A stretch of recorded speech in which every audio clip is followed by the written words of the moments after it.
I was doing late night deliveries during this particular shift. When I worked this job, I lived in the Poconos. It was very rural up there.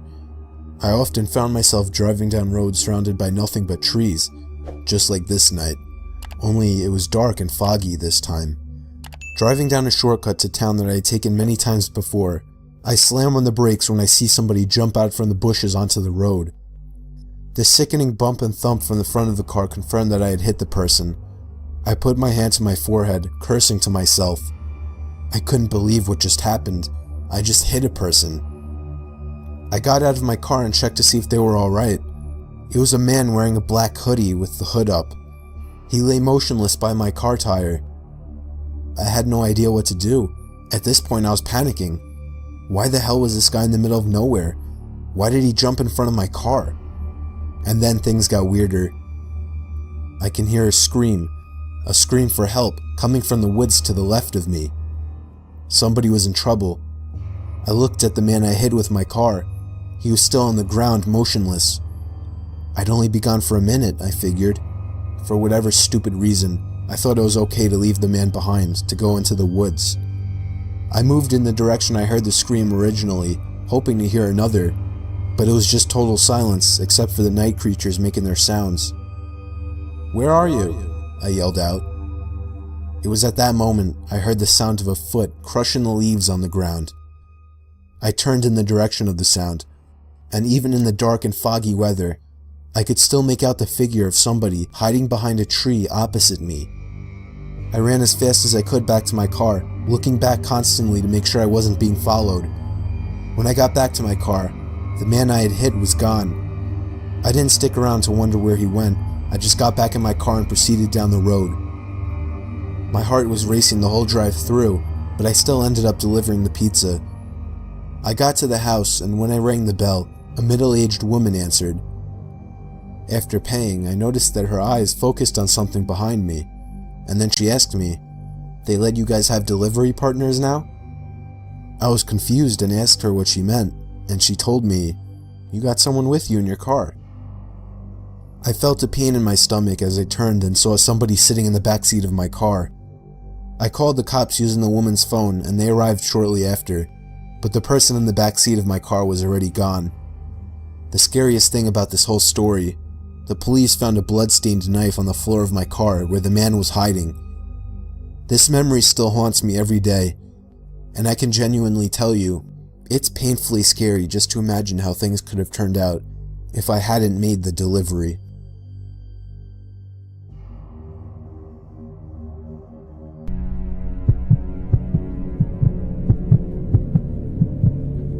It was near Halloween time when my friends and I were telling ghost stories. My friend said she was going to tell a story about her parents' first date. She said she didn't like telling the stories since it was actually true, but we prodded her on. To cut to the chase, the parents had a nice, if awkward, first date, and around the time that they would have said goodnight, the male in the situation, who's my friend's dad, suggested that they go for a midnight hike up Provo Canyon. He apparently knew the place, since he had done a fair amount of rock climbing in the area. So the two drove up the mouth of the canyon, got out of their cars, and started hiking under just the light of the stars, since it was a new moon. At some point, the man starts getting a bad feeling, since the pathway ahead, which would pass under some trees, would be dark, and because it was getting quite late. He ignores the feeling and presses on. A minute later, the feeling came back to the man. He ignored it again, and started walking a bit of the way into the trees, when his foot hit something soft in the middle of the path. Under the trees, it was too dark to see just what this soft thing was, and the feeling came back stronger than ever. Instead of finding out what his foot had bumped into, he and the woman both agreed to hightail it out of there. Years later, after being married for some time, they were watching an interview with the serial killer Ted Bundy. In response to a question asking him to describe the time that he felt the closest to being caught, he explained about the night that he lured a girl into Provo Canyon and had just killed her when he heard some people coming up the trail. He explained how he hid in the trees just in time, only to watch some guy walk right into the body, and for some reason, just turn around and walk away.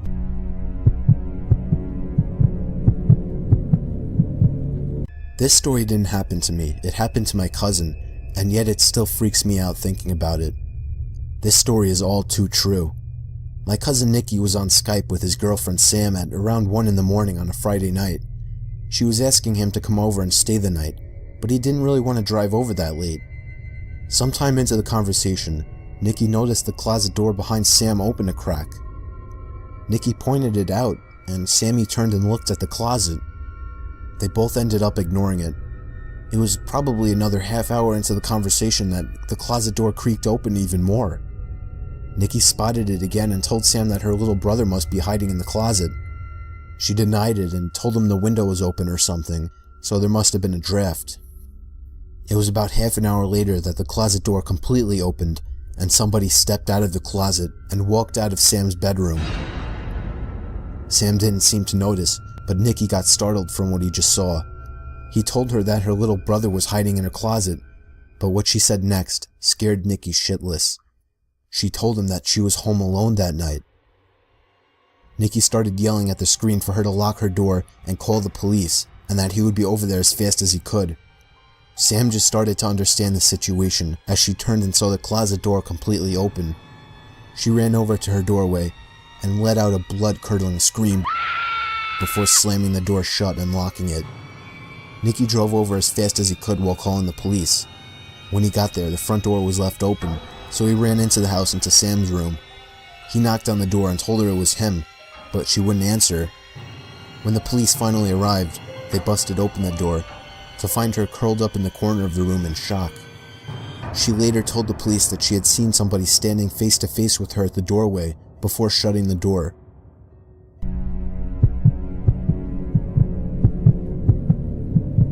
Forget this night. The pizza place I worked at was about to close, and I was getting ready to go home when the phone rang. I was working the counter alone that night, so I was taking calls. I picked up the phone. There was complete silence, so I hung up. About a minute later, the phone rings again, so I pick up again. Still silence. I was about to hang up again when I heard the very weak and cold voice of an old woman on the other end. She said she wanted a regular pie delivered. I remained polite on the phone, but on the inside I was screaming. I just wanted to get home and end my shift. I called out to my boss that somebody is requesting a delivery. He told me I had to go. I was upset at first, but I realized it's another tip, and the old ones usually tip the most, so I decided it was okay. I took down the address and told her I would be there soon, but she had already hung up. I thought that was rude, but I ignored it and yelled to the chef that I needed one regular. My boss told me to just go home after the delivery as the place would be closed, so a little before 10 o'clock, I got in my car and put the address into my GPS. The house was 7 miles away. The GPS took me to the quiet side of town. I arrived to the house. It was a small, one-floor house on a very quiet and empty block. I took the pizza and walked up to the door and rang the doorbell. There were no lights on in the house. I hoped that she hadn't given me the wrong address. I rang the doorbell again. There was still no answer. I was about to give up when I turned my head and saw somebody standing at the window. I got a little freaked out and backed up at first, but I eventually got closer to the window to see the person. It was an old woman, probably in her late 70s. She was just staring at me with a blank expression. I yelled to her through the glass that I had her pizza. She didn't react to what I said, so I screamed it louder. A big smile ran across her face. Not a pleasant, genuine smile. It was a smile that sent chills down my spine. I still remember that exact face she made through the window. I decided that I was freaked out enough and got back to my car and set the pizza in the passenger seat. I had to text my boss about this. I shot him a quick text and started my car, ready to get the hell away. I looked to my right to get one more look, to see the woman standing right outside my passenger side window, giving me the same stare she had given me before. I put my car in drive and floored it down the street, not looking back. My boss never made me do a late night delivery again.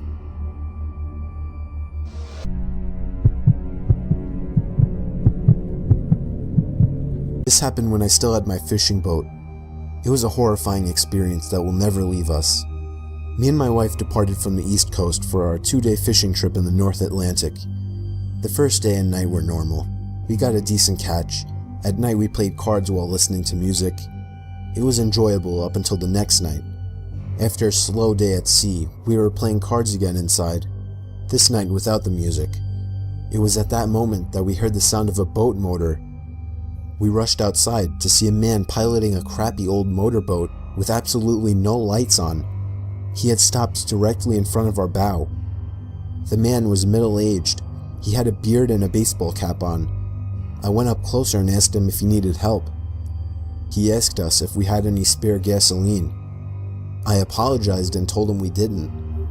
I asked the man if he was low on fuel and if he needed a ride back to the shore, but he declined. He claimed he had plenty of gas, which brought an awkward silence as me and my wife wondered why he asked us for gas then. The silence started to creep me and my wife out, mostly because of the way he just blankly stared at me. The only reason I could see was because of the deck light in the front of our boat. Other than that, we were surrounded by darkness. The man finally broke the silence and asked us if we had a good catch that day.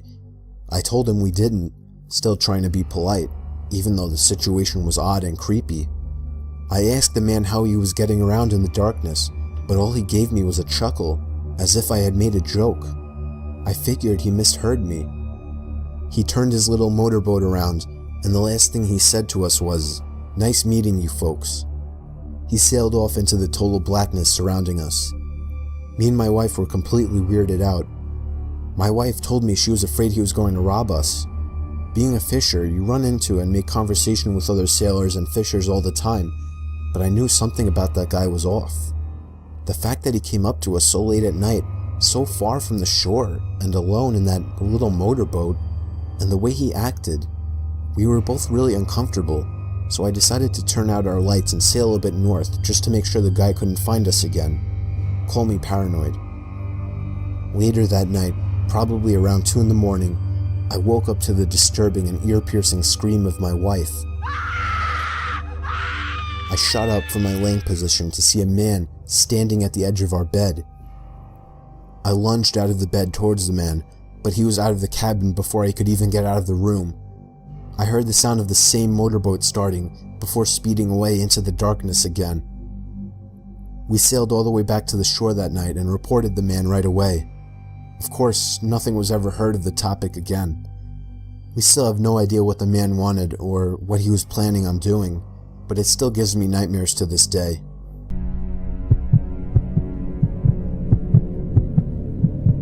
It was the first time my family ever went camping together. I was 18 at the time. We probably wouldn't have gone if it weren't for my brother and sister who were still only 11 and happened to be twins. It was mid-July and I was actually excited to do it. We drove all the way out to the country. We didn't go to a camping site. My dad just parked the car on the side of a quiet road and we hiked about a mile into the woods until we found a small clearing in the woods. We pitched our 2 tents, one for me and my siblings and one for my parents. So come nighttime, I couldn't sleep at all. Trying to fall asleep in that sleeping bag was like trying to fall asleep on the grass. I just couldn't get to sleep. I spun around and tried to make myself comfortable for hours. My little brother and sister had been asleep for a long time at that point. And then I heard the sound of the zipper to the tent zipping down. I looked up and saw someone poking their head into the tent. I couldn't see who it was. "Dad?" I whispered. Whoever it was removed their head from the inside of the tent. "Dad?" I said louder. Whoever it was quickly moved away from the tent, leaving it unzipped. I was so confused. I was sure it was my mom or dad just checking on me, so I crawled out of the tent and walked over to my parents' tent. I unzipped it and crawled inside. My parents were both in their sleeping bags. I shook my dad until he woke up. I asked him if he had just checked on us. He said no. I got chills as he said it. I then woke up my mom, hoping that it was her, but she groggily told me that she hadn't left the tent either. I got goosebumps all over as I came to the realization that somebody actually came up to our tent, opened up the zipper, and peered inside. A stranger. For all I know, some sort of psycho. I couldn't even really tell if my parents took me seriously or not, or maybe I just don't remember. But I do remember that I didn't get a minute of sleep that night.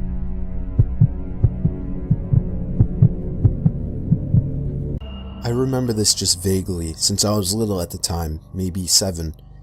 In my old house, my room had its own floor. It wasn't even supposed to be a bedroom. It was more of an attachment to the attic, or a closet-type room. The people that owned the house before us used it as a playroom for their daughters. My room also had a huge closet door that was attached to the attic. The closet was elevated up so that you would have to climb a set of wooden stairs to get into it. It had a big sliding door, and it was completely packed with toys and other junk from my childhood.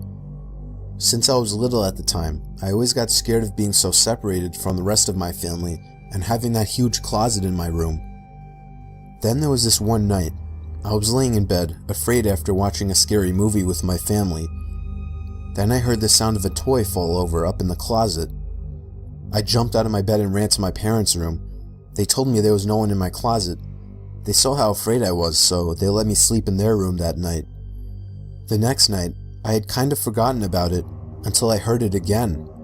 The sound of a container of Legos spilling out everywhere up in the closet.